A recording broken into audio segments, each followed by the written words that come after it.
Gloire à Dieu. Alors, nous sommes heureux ce matin de nous retrouver dans la présence de Dieu. Et ce qui rend ce rassemblement particulier, c'est que Dieu est au milieu de ce rassemblement. Les Écritures disent que là où 2 ou 3 sont assemblés en son nom, il se tient au milieu d'eux. Chers frères et sœurs, nous ne pouvons qu'être heureux parce que nous sommes retrouvés, nous avons répondu à la convocation de Dieu. Les uns les autres, nous sommes rendus ici parce que nous avons reçu l'appel de Dieu. Et quand nous nous rassemblons au nom de Dieu, Dieu nous parle. Dieu nous a écoutés, il a écouté nos chants, nos louanges et notre célébration. Et le don spirituel a dit que le Seigneur a agréé nos chants. Et en retour, il veut nous faire entendre sa voix. Alléluia. Le texte que nous allons lire se trouve dans l'Ancien Testament, dans le livre des Rois, 2 Rois, le chapitre 4, du verset 8 au verset 10.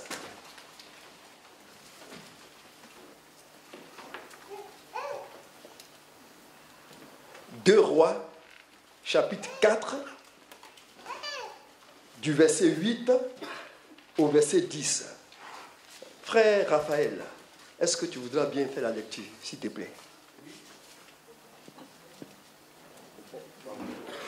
Alors, 2 Rois, chapitre 4. 2 Rois, chapitre 4, du verset 8 au verset 10.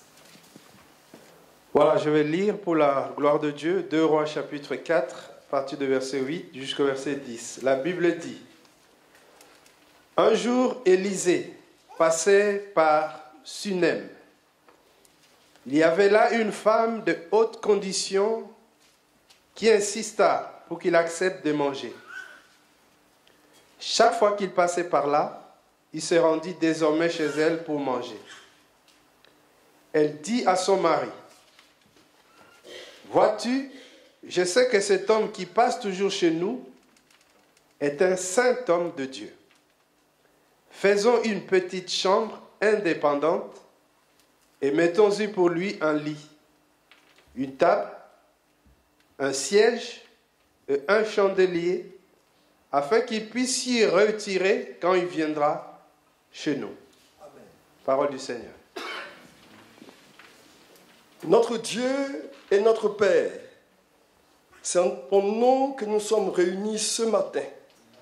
Père Saint, nous te prions de nous instruire par ta parole, qui est esprit et vie.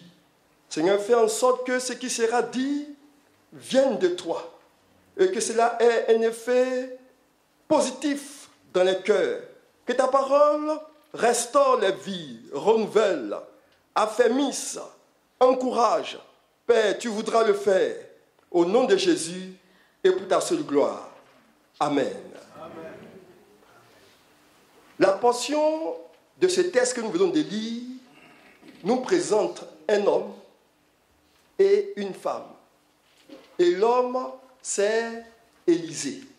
La femme, son nom n'a pas été indiqué, mais le lieu de son habitation a été indiqué. Elle est de Sunem. Alors, tous nous savons, ou presque tous, nous savons qui est Élisée. Élisée est venu au service de Dieu après que Élie ait connu une dépression, un découragement. C'est 1 Roi chapitre 19 qui nous le dit. Alors, Dieu va demander à Élie de choisir quelqu'un d'autre à sa place. La Bible nous dit que Élisée était un laboureur. Il avait 12 paires de bœufs, donc 24 bœufs. Il était à la dernière paire lorsque Élie a fait son apparition et a jeté son manteau sur lui. Élisée a compris le message de son appel, de sa vocation au service de Dieu. La Bible dit que Élisée s'est approché d'Élie et lui a dit: permets que j'aille dire au revoir à mes parents. Il dit: va et viens. Élisée est parti et la Bible nous dit que Élisée a offert à l'Éternel une paire de bœufs plus l'attelage. Il a offert une paire de bœufs plus l'attelage. Le dernier verset 20 nous dit qu'il se leva, suivit Élie et le servit. Il se leva, suivit Élie et le servit. Dans le texte que nous avons lu, la femme a dit à son mari que l'homme qui vient chez nous régulièrement, c'est un saint homme de Dieu. Mais qui a dit à la femme que cet homme était un saint homme de Dieu? Qui lui a dit? Élisée est quelqu'un de sobre. Et je ne crois pas qu'il ait dit à la femme, moi je suis un saint homme de Dieu, il faut que tu me... Non. Il ne l'a pas dit. Chers frères, qu'est-ce qu'on dit de vous? Comment on vous qualifie? Quelle est l'identité qu'on vous colle? Jésus a dit à ses disciples, que dit-on que je suis? Chers frères et sœurs, Élisée a eu cette appellation parce que la femme a constaté quelque chose. La femme a constaté quelque chose. Et cette chose que la femme a constatée est le fruit du premier geste d'Élisée, quand Élie l'a appelé. La Bible dit qu'il a offert la paix plus l'attelage, son instrument de travail. Cette offre, ce sacrifice est l'expression de la consécration d'Élisée à l'appel de Dieu. Chers frères et sœurs, vous et moi, nous avons été appelés du Seigneur. Et il n'y a pas d'autre choix que nous consacrer au Seigneur. Dans 2 Corinthiens, le chapitre 5, le verset 14, il nous est dit, l'amour de Christ nous presse, parce que nous estimons que si un seul est mort pour tous, tous sont donc morts, et qu'il est mort pour tous, afin que ceux qui vivent ne vivent plus pour eux-mêmes, mais pour celui qui est mort et ressuscité pour eux. Chers frères et sœurs, notre vie n'aura de valeur que si elle est consacrée à Dieu. Et nous avons chanté un chant qui dit, nous sommes faits pour toi. Frères et sœurs, nous sommes faits pour l'honneur de Dieu. Nous sommes faits pour la gloire de Dieu. Et si nous n'avons pas encore perçu cela, alors nous aurons une autre identité que l'identité d'enfant de Dieu. Vous vous souvenez, lorsque les fils de Séva chassaient les esprits mauvais, la Bible dit qu'ils ont récupéré ces enfants-là, ils les ont frappés, ils chassaient l'esprit et ils disaient au nom de Jésus que Paul annonce. Et ils ont dit, nous connaissons qui est Paul, mais vous, qui êtes-vous? Chers frères, le nom de Jésus est dans ta bouche. Mais que pensent les mauvais esprits de toi? Quelle identité te colle? Mes chers frères et sœurs, nous devons avoir l'identité de fils de Dieu. Et ici, bas sur la terre, c'est l'identité qu'il faut avoir. Il y a deux groupes de personnes qui existent sur la terre. Ceux qui appartiennent à Dieu et ceux qui n'appartiennent pas. C'est moins une affaire de riches et de pauvres, ou de blancs et de noirs. Dans la gloire, il y aura des rachetés, ceux qui ont leur nom inscrit dans le livre de vie et qui ont la qualité d'enfants de Dieu. Et notre qualité doit être perçue par ceux qui ne connaissent pas le Seigneur. Il est dit que nous sommes un parfum de Christ. Alléluia. Une lettre de Christ lue par le monde. Il faut que le monde reconnaisse qu'une œuvre s'est faite en nous. Et cette femme de Sunem a reconnu que Dieu est passé par la vie d'Élisée. Et il lui a dit, cet homme, c'est un saint homme de Dieu. Alors, qu'est-ce qu'un homme de Dieu a et que doit-il? Qu'est-ce qu'il a et que doit-il faire? C'est ce que la femme va faire à Élisée. Il a dit à son mari, faisons-le une chambre, une petite chambre haute avec des murs. Faisons-le une petite chambre haute avec des murs. Chers frères, la chambre haute nous parle, vous le savez, de la prière. Ils montaient, à l'heure de la prière, ils montaient. Ils étaient tous ensemble dans la chambre haute. La chambre haute parle de la prière. Et celui qui est enfant de Dieu entretient une vie de prière. La prière, c'est plus que le fait de demander à Dieu. La prière, c'est l'expression de notre dépendance vis-à-vis de Dieu. La prière montre que nous dépendons de Dieu. C'est plus qu'avoir une bénédiction parce qu'on a parlé. Non. Quand nous prions, nous reconnaissons que c'est de Dieu que nous recevons tout. Quand nous prions, nous exprimons notre soumission à l'Éternel. Et l'enfant de Dieu doit avoir une vie de prière pour manifester sa dépendance vis-à-vis de Dieu, pour manifester sa soumission vis-à-vis de Dieu. Et la chambre haute a été construite pour Élisée. Mais la chambre haute, elle est haute. C'est le symbole aussi de la sécurité de ceux qui appartiennent à Dieu. Il a dit qu'ils ont construit la chambre avec des murs. Est-ce qu'on peut construire une chambre sans murs? Et cette précision-là, c'est pour marquer la sécurité. Chers frères et sœurs, vous et moi, en Christ, nous avons la sécurité. Colossiens chapitre 3, verset 3. Il est dit que nous sommes morts avec Christ.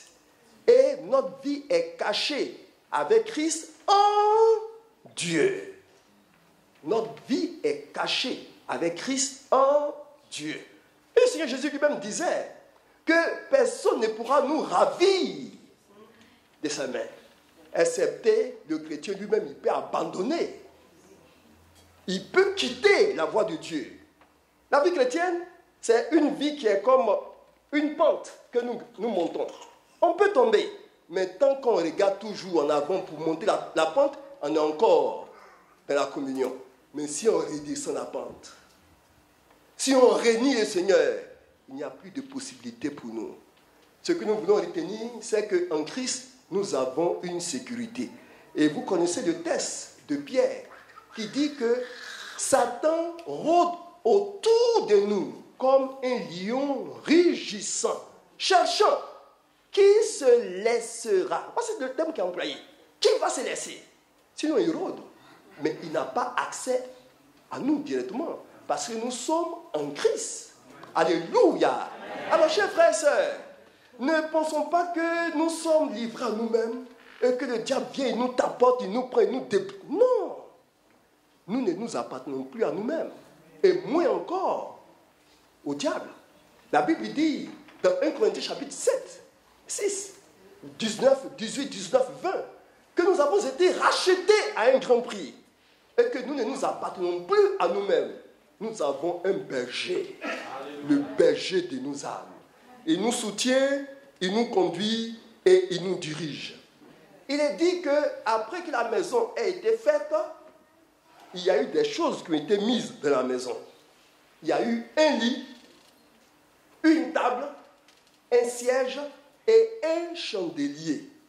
Au nombre de ces 4 choses qui ont été mises dans la chambre, 2 ne se trouvent pas dans le tabernacle. Pour ceux qui connaissent le tabernacle. Il n'y a pas de lit dans le tabernacle. Dans le tabernacle, on ne se couche pas. Il n'y a pas de siège également dans le tabernacle, parce qu'on ne s'assied pas. On est toujours en activité. Mais dans le tabernacle, il y a une table. La table des pains de proposition. Dans le tabernacle, il y a aussi le chandelier. Mais dans le cas présent, dans cette chambre-là, qui est l'expression de la marche chrétienne, on trouve ces 4 choses. C'est-à-dire, on trouve le lit, on trouve la table, on trouve le siège et on trouve le chandelier. La table, le lit, c'est l'image de quelqu'un qui est au repos, quelqu'un qui dort, quelqu'un qui est tranquille, qui est en paix. Chers frères, quelqu'un peut être chrétien et avoir la paix avec Dieu, avoir fait la paix avec Dieu. Comme le dit Romains chapitre 5, verset 1. Étant donc justifiés, nous avons la paix avec Dieu. On peut avoir la paix avec Dieu sans avoir la paix de Dieu. C'est pas pareil. On peut avoir fait la paix avec Dieu, c'est-à-dire entre Dieu et nous, il n'y a plus d'inimitié, il n'y a pas de palabre. Nous avons été réconciliés par l'œuvre de Christ. Ça, c'est un fait. Mais avoir la paix de Dieu, sa tranquillité, c'est autre chose. Et le lit symbolise ceux qui non seulement ont fait la communion avec Dieu par la réconciliation, mais qui ont la tranquillité de Dieu. Chers frères et sœurs, Michée nous dit, c'est dans Michée chapitre 2 verset 10, que ici, marchez, levez-vous et marchez, car ici n'est pas un lieu de repos, la terre. Ah, chers frères, la terre c'est un lieu de lutte et de combat. C'est un lieu de contrariété. Notre foi est contrariée sur la terre. On est confronté à beaucoup de difficultés et de peines. Et très souvent, et presque très souvent, nous avons le même traitement que les païens. On tombe malade, on nous licencie, quelquefois, on arrache notre sac. Il y a une sœur qui a rendu un témoignage un soir, lors de la prière, qui m'a édifié. Un témoignage qui m'a édifié. Bref, chers frères, nous avons beaucoup d'épreuves. La Bible n'ignore pas cela. Les épreuves auxquelles nous sommes confrontés, la Bible n'ignore pas. Mais ce que la Bible n'aime pas, et que Dieu n'aime pas, c'est qu'on pense que dans les épreuves, là, il nous a oubliés. Lui-même, il le dit dans Ésaïe chapitre 40, je crois le verset 26 ou 27. Il dit, pourquoi dis-tu, Israël? Pourquoi dis-tu, Jacob? Ma destinée est cachée devant l'Éternel. Mon droit passe inaperçu devant mon Dieu. Il dit, pourquoi tu dis ça? Parce qu'il y avait des problèmes. Israël était sur la captivité, était traité de façon vraiment vulgaire. Le Seigneur ne veut pas que nous pensions qu'il nous oublie. Romains chapitre 5 nous dit que lorsque nous étions encore des pécheurs, Christ est mort pour nous. Et maintenant que nous l'avons connu, quand nous étions ennemis, quand il n'y avait rien en nous pour l'attirer, il nous a aimés. Et maintenant qu'il trouve quelque chose en nous qui l'attire, c'est-à-dire la présence de son Fils, alors il va nous oublier. Chers frères et sœurs, c'est vrai que nous avons des luttes. Un jour, une famille était à l'hôpital, le père était très malade, et la maman sort, n'est-ce pas, de la salle de consultation, elle avance, très triste, et les enfants la voient venir, et la maman dit, il est condamné. Alors, la petite fille lui dit, qui l'a condamné? Il a fait quoi? Qui l'a condamné et qu'est-ce qu'il a fait? La maman a su que sa fille ne sait pas ce que c'est que être condamné. Dans ce cas d'espèce. Alors la maman va expliquer qu'on dit que son père va mourir de la maladie dont il souffre. Alors, chers frères, au lieu de dire que les médecins sont limités, qu'ils sont incapables de guérir cette maladie, ils disent que c'est la personne qui est condamnée. Ce n'est pas juste. C'est eux qui sont limités. La personne n'est pas condamnée. Est-ce qu'ils ont le droit de condamner quelqu'un? Et puis, entre nous, chers frères et sœurs, parce que quelqu'un est atteint d'une maladie dont il va mourir, alors il est condamné. Mais tout le monde va mourir. Sans maladie ou pas maladie. Oui. Et alors, ils font de leur incompétence, enfin pas leur incompétence, de leur limitation, un sujet de condamnation. Non. Non. Et le frère et la sœur qui a appris qu'il a condamné parce qu'il a atteint de cancer ou quoi, si le cancer entraîne la mort, ça a été Dieu qui a voulu. Vous connaissez Élisée, dont nous venons de lire l'histoire. Au chapitre 13, il va dire que Élisée fut atteint de la maladie dont il mourut. Or, Élisée a eu 2 fois l'esprit d'Élie. Donc on aurait pu supposer que si Élie a été enlevé sans voir la mort, alors qu'est-ce qu'on pourrait attendre d'Élisée? Si celui qui a eu une portion a été enlevé sans passer par la mort, et celui qui a eu la double portion, on pouvait présumer que lui alors, ça ne sera pas par les chevaux, mais de façon extraordinaire. Mais la Bible dit, Élisée fut atteint de la maladie dont tu mourus. Dieu était-il incapable de guérir Élisée? La Bible est claire. Vous allez voir en lisant ce texte qu'Élisée est mort et il a été mal enterré. En plus. Pourquoi? Parce que pendant quelques temps après son décès, il y a eu une guerre et les gens fuyaient. Et pendant que les gens fuyaient, il y a eu une famille qui partait aussi enterrer son mort. Et quand ils ont vu les soldats venir, ils vont prendre des cadavres et ils vont jeter. Le cadavre va aller tomber sur le caveau d'Élisée. Et il va entrer en contact avec les os secs d'Élisée. Le cadavre ressuscite. Amen. Amen. Mais Élisée, lui, ne ressuscite pas. Mais le cadavre qui a touché ces os-là ressuscite. Dieu voudrait nous parler. Élisée n'a pas été guéri parce que Dieu était incapable. Mais ça a été la voix de Dieu pour Élisée. C'est tout.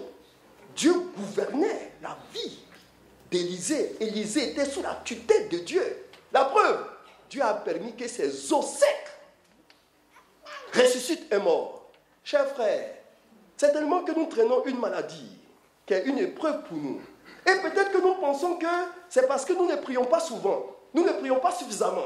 Peut-être que nous n'avons pas beaucoup jeûné. Et quelquefois, peut-être que nous pensons que nous manquons de foi. Et nous cherchons un livre, ou bien une lecture, quelque chose qui puisse nous faire grandir notre foi.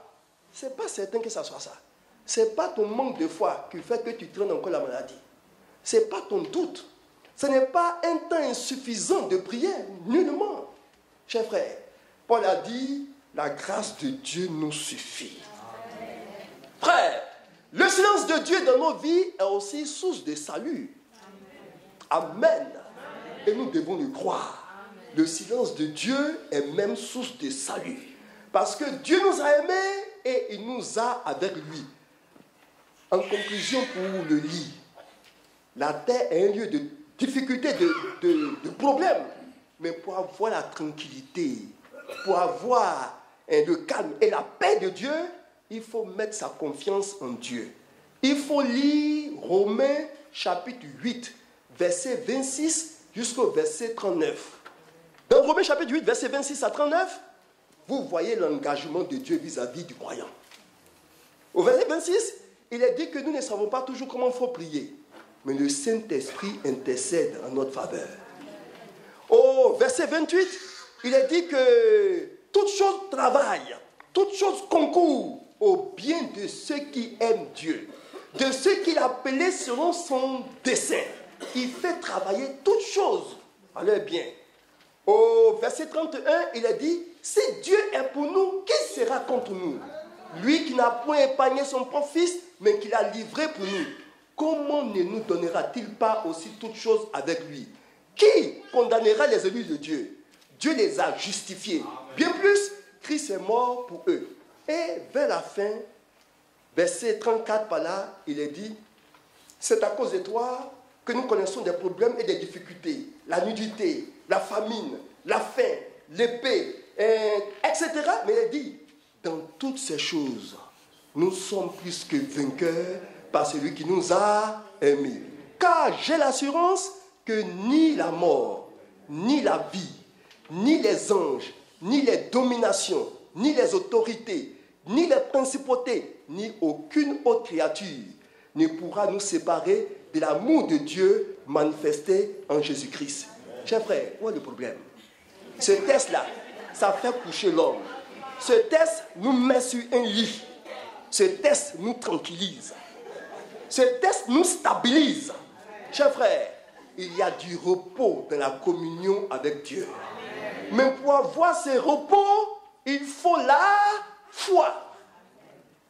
Romains chapitre 1, verset 17. Habakkuk chapitre 2, verset 4. Hébreux chapitre 10, le verset 34. Il est dit, le juste vivra par la foi. Il n'y a pas d'autre alternative. Pour que nous connaissions la tranquillité dans un monde des ténèbres et des difficultés, il nous faut la foi. Or, le Seigneur dit, quand le Fils de l'homme viendra, trouvera-t-il la foi sur la terre? Il ne parle pas aux païens, c'est à son Église. Est-ce qu'il va trouver la foi parmi nous? Chers frères, nous devons avoir toujours confiance en Dieu. Moi, ma démarche, j'ai dit dans mon cœur, Dieu a toujours raison. C'est comme ça que je marche. Je dis, il a toujours raison. Je ne suis pas son conseiller. Et Romain nous le dit. Qui a été son conseiller?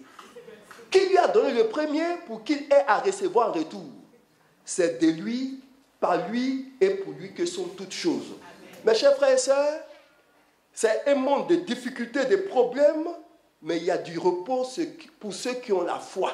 Et 1 Jean 5,4 nous dit, ce qui triomphe du monde, c'est notre foi. Et nous devons cultiver notre foi. C'est pourquoi il faut venir au rassemblement des enfants de Dieu. Ça, c'est un rassemblement du peuple de Dieu. Et quand le peuple de Dieu est réuni, Dieu nourrit sa foi. Alléluia.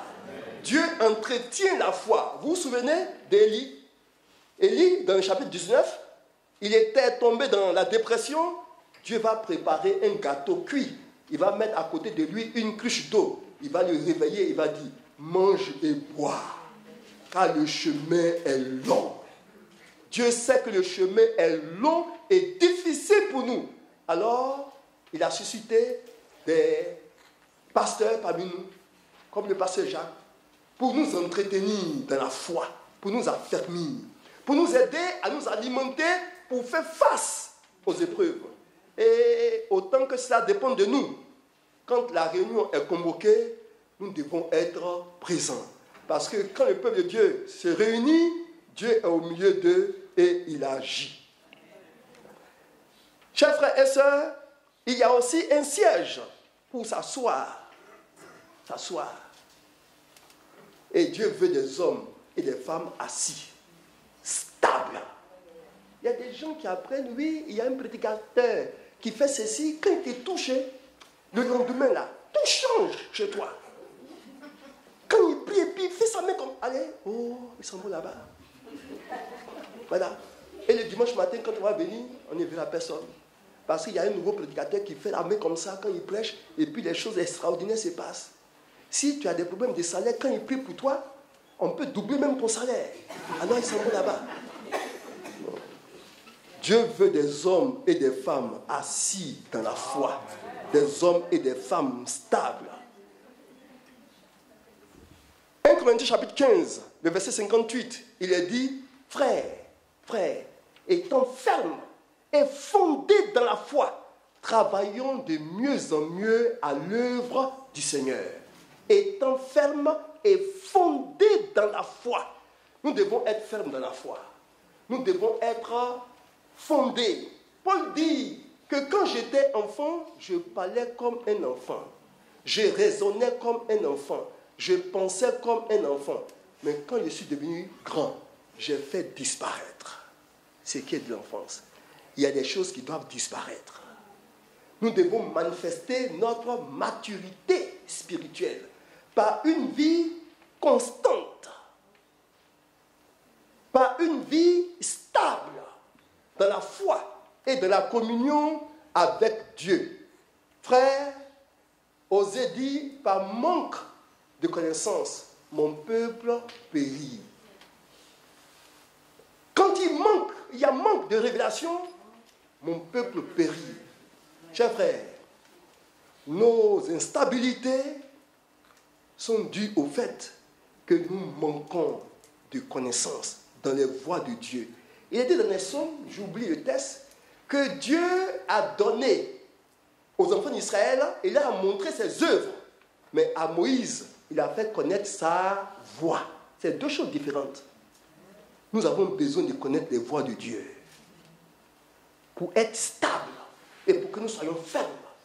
Parce que Dieu a ses manières qui ne sont pas nos manières. Il a ses valeurs qui ne sont pas nos valeurs. Et si nous connaissons ces valeurs et ces manières, nous serons stables. Et nous serons des hommes et des femmes assis dans la foi. Enfin, il est dit que dans la pièce, il se trouvait également, n'est-ce pas, le chandelier. Nous gagnons du temps. Le siège, pas d'instruction, mais ça parle aussi de stabilité. Alors, dans la salle se trouvait également un chandelier. Et le chandelier, dans le tabernacle, était fait pour éclairer. C'était la seule lumière qui pouvait permettre aux sacrificateurs de faire le service dans le lieu saint. Parce que dans le lieu très saint, il n'y a pas de lumière. Il n'y avait que l'arche de l'alliance. Chers frères, 2 Pierre, chapitre 1, verset 19 jusqu'au verset 21, nous dit: nous tenons pour d'autant plus certain la parole prophétique à laquelle nous faisons bien de prêter attention, comme à une lampe qui brille dans un lieu obscur, jusqu'à ce que vienne apparaître le jour. Parce que nous savons qu'aucune prophétie de l'Écriture ne peut être l'objet d'interprétation quelconque, car c'est poussé par le Saint-Esprit que les hommes ont parlé de Dieu. Chers frères, voici la vérité. La vérité se trouve ici. Ici, ce n'est pas la spéculation. Ce qui est dit ici n'est pas allégorique. C'est la vérité. Parce que sa source se trouve en Dieu. Et elle est capable de nous guider et de nous éclairer. Psaume 119, verset 105. Ta parole est une lampe à mes pieds et une lumière sur mon chantier. La parole de Dieu, elle donne de l'intelligence. La parole de Dieu illumine la voie. Le monde est un monde de ténèbres. Un monde de